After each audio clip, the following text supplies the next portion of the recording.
রোহিত আর সুমন 1 লাখ টাকা ইনকাম করতো প্রতি মাসে। 10 বছর পরে রোহিত এখন লোনে ডুবে আছে, আর সুমনের নিজের গাড়ি, নিজের বাড়ি এবং একটা ঠিকঠাক পরিমাণের ইনভেস্টমেন্টও রয়েছে। এক্ষেত্রে দুটি ঘটনা, যেটার পার্থক্য ইনকামে না, টাকার ব্যবহারে।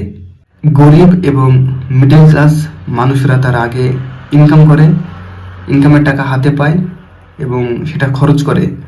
অন্যদিকে ধনীরা ইনকামের টাকা আগে ইনভেস্ট করে, তারপরে বাকিটা দিয়ে খরচ করে।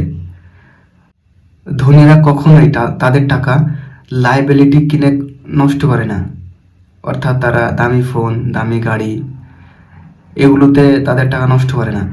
তারা অ্যাসেট কেনে, যা পরবর্তীকালে আরও টাকা বানায়।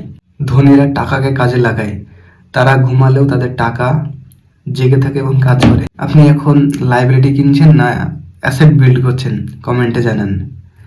আর টাকা পয়সা রিলেটেড ভিডিও মিস করতে না চাইলে আমাকে ফলো করুন।